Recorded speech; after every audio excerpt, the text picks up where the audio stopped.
Good afternoon, everyone. My name is Maria Lopez. I'm the manager of film and lecture programs at the North Carolina Museum of Art. Thank you all for being here today for this very special lunchtime lecture called Participate.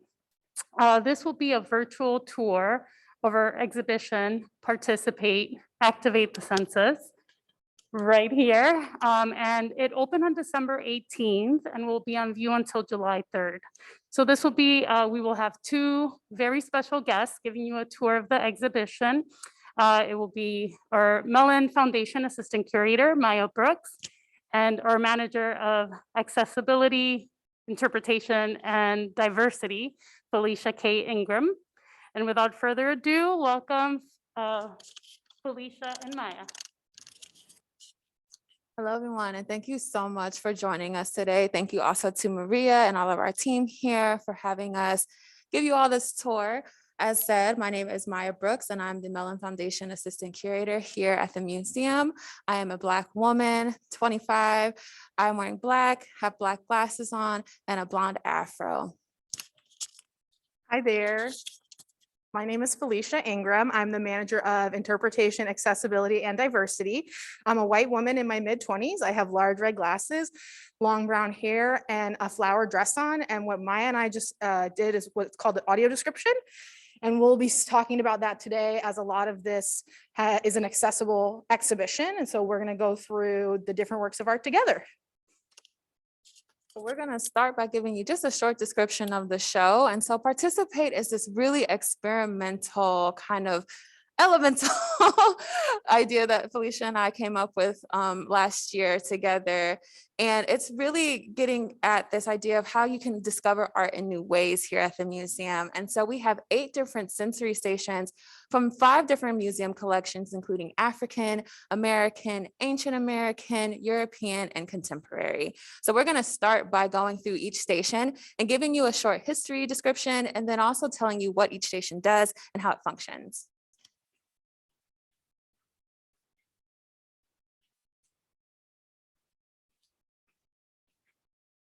So our first station is here at this still life. It is a still life of a picture, cherries and cheese. And so it is a copy of a Luis Melendez.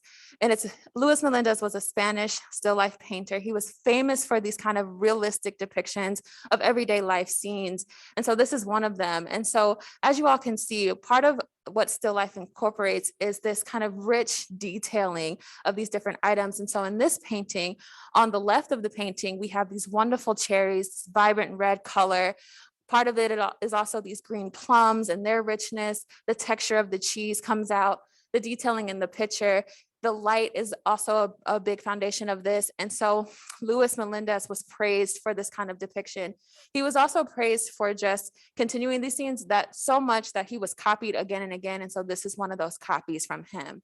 And so now Felicia will talk a little bit about what Sensory Station is and what it does. So as Maya mentioned, we have 8 works of art, and each one has a different type of sensory station. So for this one, wouldn't it be nice if we could smell or taste what is in the picture? So of course we can't taste anything around the art, but we can smell it. So we've highlighted 2 smells in the painting. The first one is the cherries and the second is the cheese. So when you come in, you'll have this white podium here, and there's black buttons on the left and the right. And so when you press and hold, you get the very sweet smell of cherries. And then when you hold and press the one on the right, that is actually blue cheese. So it's not loved by most, but I think the goal was to create that kind of contrast. Some people love it and some people hate it. I think for people that like blue cheese, they might actually like that smell, but for me, that's not a personal favorite. And so this is idea of like, how can we use the senses to activate the painting? And so in this case, we're activating our sense, our smell.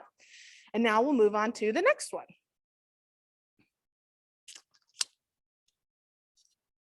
So this next piece is actually a really, really significant piece. It's one of our top 10 works in the collection from our European collection here.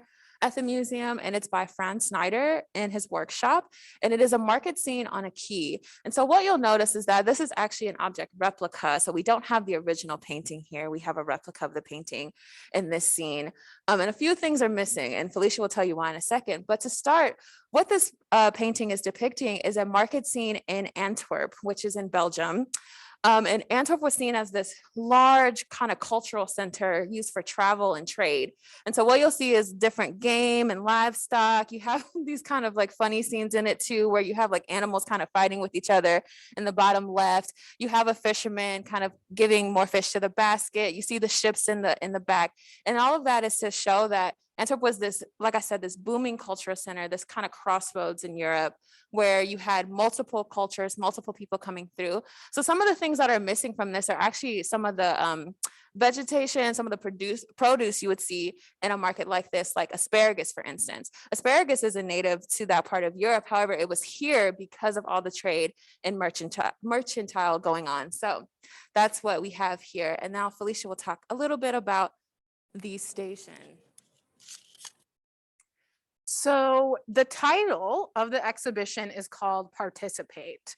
And so we wanted with this work of art for you to participate in the painting. So as Maya mentioned, there's a handful of things missing from the painting. Most of it is what would have been on the table. So normally, like Maya said, you would have this meat, produce. I believe there's like a peacock normally on here. So there's a bunch of different things that we've removed so that you can come in and draw on the station. And so we're prompting you in this case to draw what you might find at a market. So whether that's the state farmers market or a market from your hometown.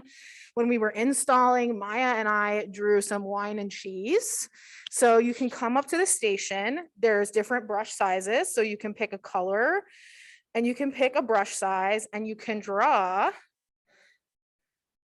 I'm not an artist, so I'm not gonna show my skills, but you can draw on here and it'll get projected on the wall. We had a similar station in one of our past exhibitions. Let's see, I'm into grapes right now. So draw some grapes. Dun, dun, dun. And then a little stem, right? And so people can come and draw whatever they would like on here. And they can come back over and over and it'll be, you could draw something different each time. But again, the idea is that we want you to participate in the art in a chance that you normally wouldn't with the collection. And then of course, this painting is on view in the West Building. So you can see we have the actual painting, a picture of it on the label, but of course you can go next door and see it on view. And so this is the second one, and we'll move on to the third.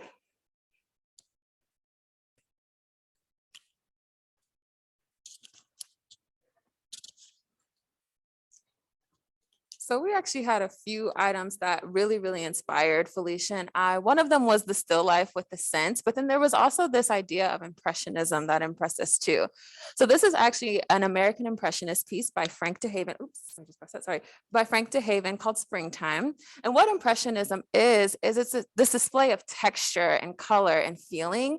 So what Frank DeHaven wanted out of this piece was this kind of feeling of emotion that before a storm, there's this calm, there's this uprising. And so we wanted to include a piece like that. But then on the horizon, if you all see, there's a little community, and we wanted to engage that part of the painting a lot through this station. And so again, looking at the texture, looking at the color, the feeling, what kind of emotions come up for you? What kind of feelings do you see when you view this painting? Or all that Frank DeHaven was trying to get out. And then if you pay close attention too, it's probably not as easy to see on camera, but in person, you can see the texture of the clouds, the kind of swirling of the colors, the kind of paint just motions that you wouldn't see in like a piece like the Snyders, with this kind of attention to detail, this attention to line work and everything like that. This is really about feeling the painting. So yeah. All right, so then this one we were excited about because it's an outdoor scene and we have this beautiful 167-acre park right nearby.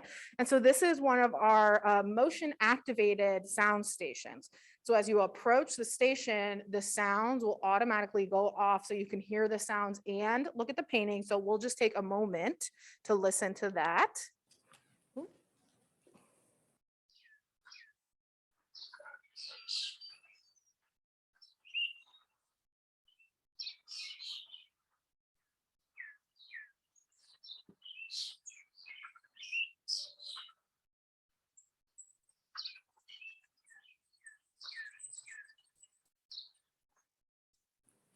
So again, that station is motion activated.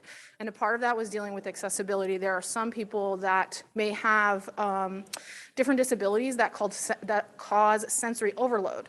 So in this case, you can walk up to it and activate it if you want, but if you don't, you can still experience the painting on the left or the right without having that additional sensory experience. Yeah, this painting is beautiful. I know it's one of the favorites. It's very small, which is kind of unique comparatively to some of the other paintings we have in here. We'll move on to the next. Our next station comes from our African collection here at the museum, and it is by a Kuba artist from the Democratic Republic of the Congo. And so this is a ceremonial belt worn around a waist. And so ceremonial belts in the African context are usually these woven pieces that are embroidered with these different things. So we have shells and beads here on this one. And so the thing about these ceremonial belts is that they're actually a dedicated kind of experience that are made by men in their community. And so the men use a loom in their lap to kind of create the woven pattern using raffia, which is a palm leaf fiber. And then they apply the shells and beads using just sewing material. And then you wear it in different contexts in the community. And then here we have different touch stations that Felicia will talk about to kind of get you to experience other parts of this belt as well. Great, so this is a tactile hands-on station. So we have the cowrie shells on the left. So these are the same, they're not exactly the same, but they're a replica of the shells that are on the belt. So you could touch and kind of feel the smooth on the edges, and then you kind of have this rough texture in the middle here. And then on the other side, we have the beads. So in the center of the belt, there's these blue and white patterned beads. And here you can really feel these kind of, they're so small. So they're about the same size as what's in the belt, and you can really feel the different textures of these various beads. And so this is very tactile, so you can kind of feel it again while you're looking at it and learning about it. All right, move next door. So our next work is another amazing piece from our European collection. And what it depicts is an allegorical portrait of an artist in her studio. And so this one is full of detail. One of the greatest things about Northern European art is this attention to detail. So what you'll see in this piece are these lovely elements, including a lot of storytelling, a lot of jokes. That's one thing about Northern art. There are a lot of jokes included in the piece that you can see and that we actually talk about in the interactive part of the station. So one of the things that we wanted to mention about this piece is that in the middle, we have this female artist. We actually don't know who this artist is. Like, we have not figured that out. A lot of studies have been trying to figure out who it is, but we don't know. And then along with her are these different elements, including the arts right here on this table. You'll see paint and music and books, and these all relate to her status as a woman, as an artist. You have things like Athena in the background that also mention and allude to her ingenious as an artist, as a woman. Then you have these things like Cupid and Fame, who are crowning her and adorning her. You have this lavish kind of like layout in the background, these flowers, the rug, it's her shoes, it's everything. It's all of this detail packed into there. And this is a piece that we will see again in our reinstallation. I forgot to mention that at the beginning, is that some of these pieces will actually appear in our collection reinstallation this fall. And this is one of those pieces. So we're going to spend a little time with this one because this so far is one of the visitor favorites. So this is a digital touch replica. So it's the exact same painting, almost to scale, just a little smaller. It has what the creators call a skin. So it's a clear plastic layer that sits on a monitor. And so you can touch this and interact with it. And then we've highlighted 8 different features of the painting that you can touch. And so there's a handful of accessibility components with this. So the first off is the actual tactile part of it. So as you move your hand, everything has some kind of a different texture. So this wreath here is very kind of prickly, like you might find in different leaves. And then everyone's hair is this kind of like curly, wavy texture. And then we have, you know, the belt. This blue metal and medallion is highlighted. The dress has a different texture from the background. Athena is outlined here. And then as we go down, one of my favorite parts are the animals. So again, they have this kind of outline, so you can feel the tail, you can feel their arms, you can feel their eyes. And then finally, the grapes. That is my favorite part. So I don't know if each grape is outlined, but a lot of them are outlined. So you feel these real circles like a bunch of grapes. And then again, you feel the different circles of fruits and the basket itself. So again, handfuls of this painting have different textures and tactile pieces to it on the actual skin. Then, as you might have seen as I was going through it, as I touch certain things, they're lighting up with yellow. And so as you touch it, there's 3 different layers of information. So the first one is the label. So this is the artist. And so it says it out loud and it's closed caption. The second touch is the audio description. So this piece is intended for people who have low vision or are blind, right? Because if this was not here, the person may need an audio description or someone with them to describe the actual painting. So in this case, not only is it tactile, they can feel the different parts of the painting, but then the audio description is spoken to them as well. And then of course we have it closed captioned at the bottom. So then when you press it, so here, this is our pets here. When you press it a second time, it gets the audio description. And then the last time is the art history part of it. So that's the part where the curators write and talk about the significance of the different pieces. And so we'll take a quick moment. Let's do grapes. So we'll go through the process and I'll hold the microphone just a little closer so you all can get that kind of idea.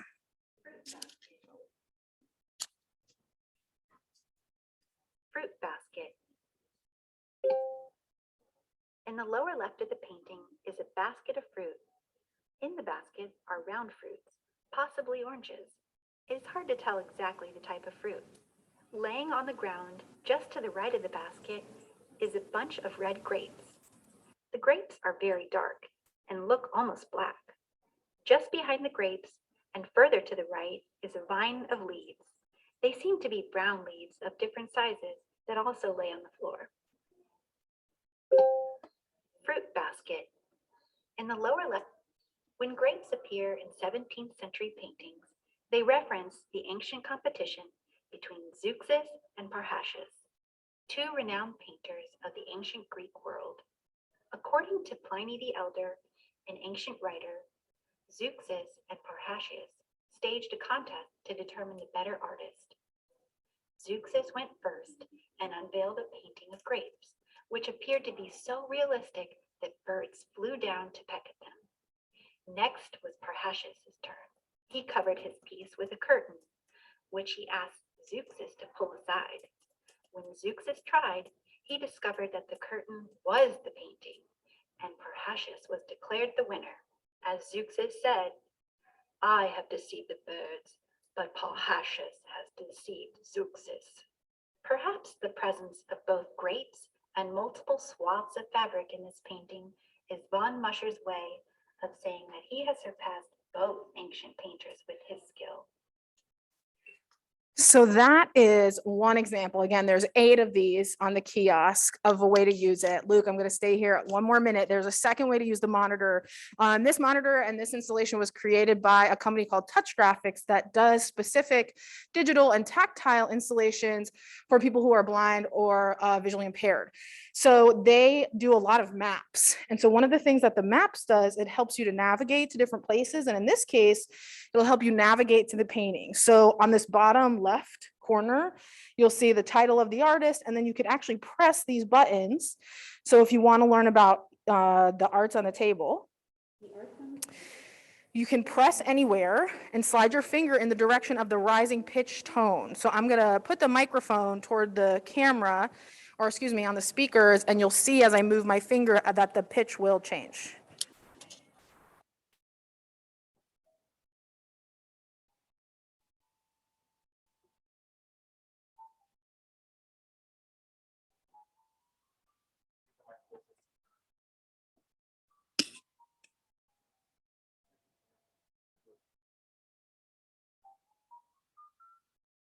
The arts on the table. So just in case, I'm not sure how well you could hear that, but it's this low pitch. And as you get closer and closer to the object you want to hear, the pitch gets higher and higher. And then when you get to the actual object, it makes that ding, ding, ding. And then you can go through the phases of touching it to getting the different information and things like that. And as Maya said, this is one of the ones that will go into the reinstallation. And it's just another way to engage with the art and have this experience you may not normally have with the painting on view. Thank you. And so our next piece, which is our sixth piece in this installation, is by HansToma, who is a German artist, and it's called Wondrous Birds. And so one of the pieces about Wondrous Birds that I find the most kind of just interesting is that this is supposed to be a scene that makes you feel like you're flying with the birds. And so you see these are different storks. And so we have 3 storks in the foreground. We have these rolling clouds over this beautiful landscape, and you're supposed to feel the wind with you. You're supposed to feel the birds right next to you. It's almost dreamlike. HansToma actually never described what this piece was supposed to mean or supposed to signify. However, what we are supposed to feel instead of this really significant kind of understanding is the emotion, the feeling that we get, the freedom that we get while flying with the birds. And so that was something we wanted to highlight with this sensory station. So as Maya had mentioned, the birds are in the sky, right? We're at this kind of eye level with them. So the designer for this project, Molly, she was like, well, what if you could feel what it would be like to be in the sky? So this actually has 2 components to it. Similar to the last one, it has multiple ways to engage. It's another motion activated station that has sound, and this one actually has wind.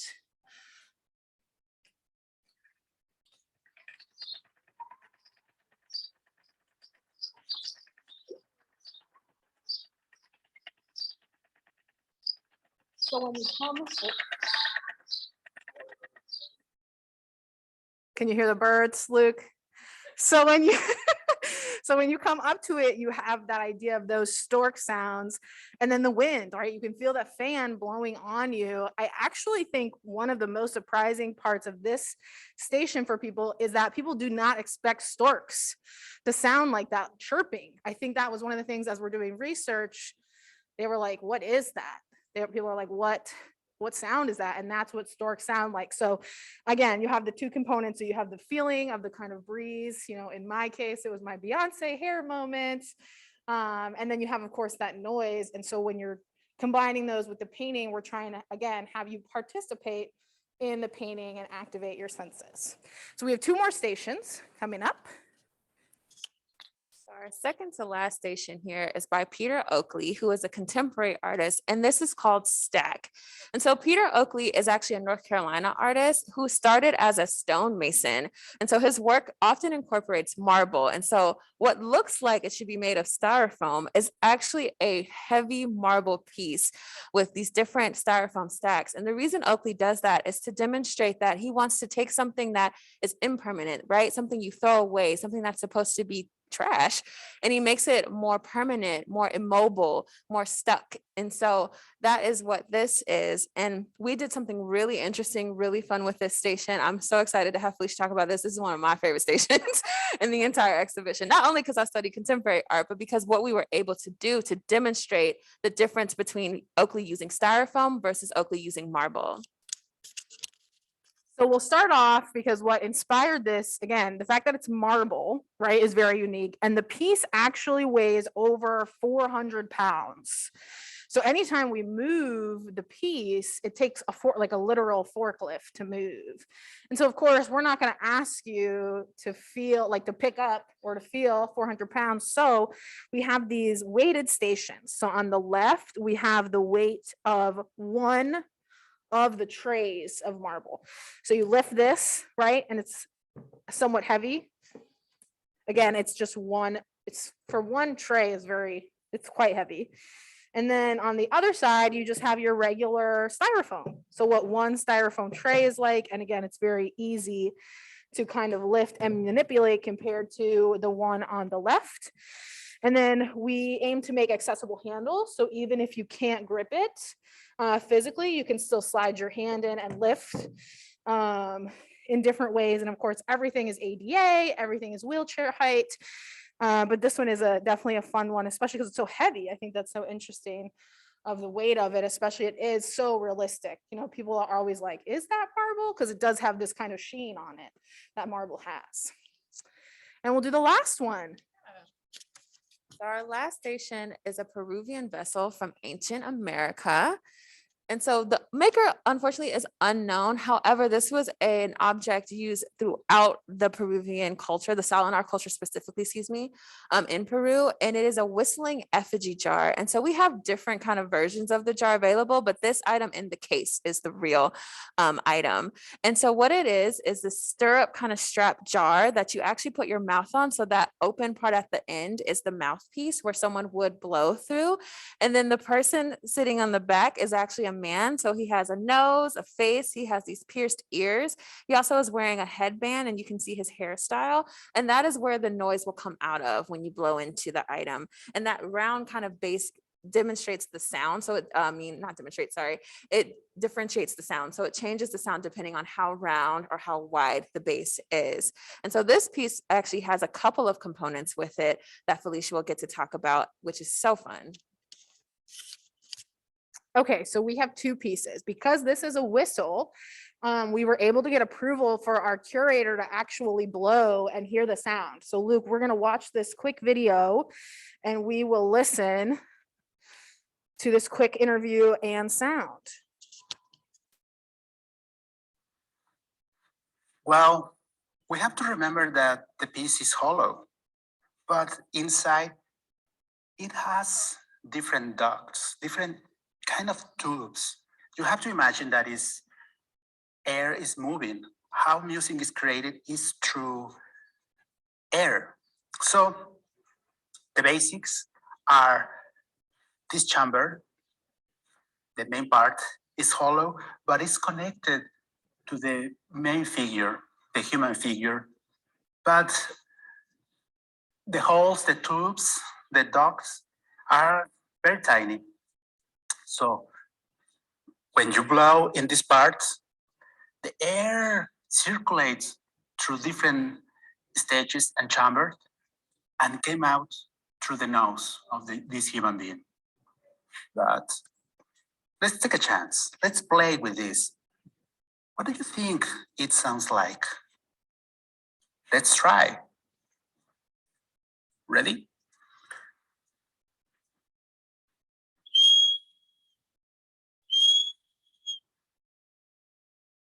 Let's try another.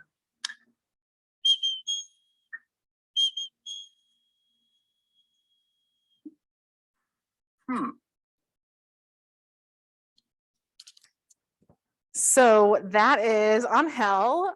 He is the curator of ancient American art. And he, again, it was a very unique opportunity where he actually got to blow into that footage, into the jar. And you'll see again, everything's accessible. So we have the closed captioning in addition to, of course, the audio itself. And then you might have noticed at the end, we don't, of course, want you to blow onto it, but you can feel the face, right? This headband, the ears. So it has this is a 3D print. So it's plastic. It's not the same material as the object, but it's the exact same size. It was 3D printed together with plastic in 3 different sections.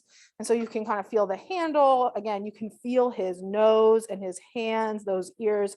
And so it's another way that you can experience art, especially for those that may not be able to see or may not be able to hear. You can have this kind of different experience in addition to the art object itself. And so all of these stations, we hope that it would just enhance the art, right? So when you come down here, you get this extra experience. In addition, I want to mention a few things that I didn't before. I want to thank the people that helped us to make the exhibition. So Molly is our exhibition designer. So she designed the space. Design Dimension is a North Carolina company that actually built the different podiums and the different stations itself. Code Code the Dream is the software developers that created the drawing station. That was the second station that we looked at. And then I mentioned Touch Graphics were the people that made the digital touch painting of the allegorical portrait. So I just want to give them a shout out because we could not have done this, of course, with our wonderful partners. Sorry, wonderful partners. Is there anything else that we're missing? Are there questions? Okay, we're gonna move.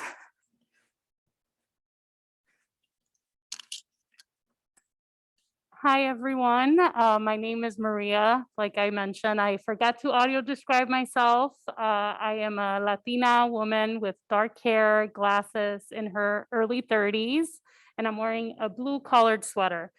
We did get a question from Kimberly Johnson, who wants to know, how long did it take to set up the displays? It seems that a lot of preparation took place. Yeah, so when did we start? So the thing about exhibitions is that they take a lot more time than I think people really understand. Not only just for the setup, but for coming up with the idea. We started a while ago, like over a year ago almost.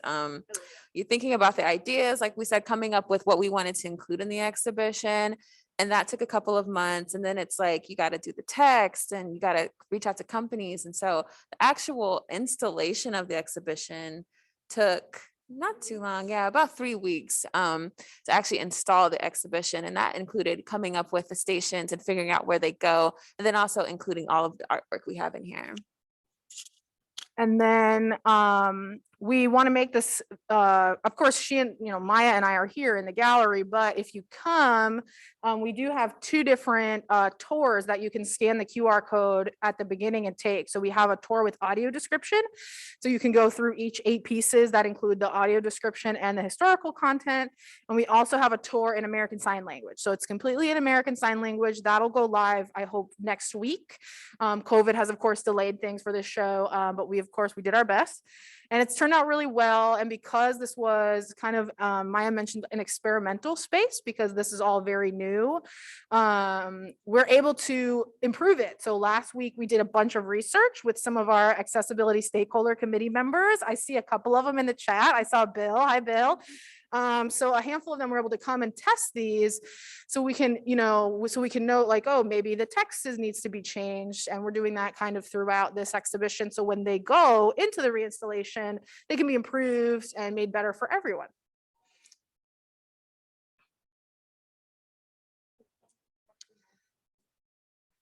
All right, I don't see any other questions. Or if there's any other stations you all want to see again, please let us know so we can revisit any of the stations and talk some more about them if you would like to.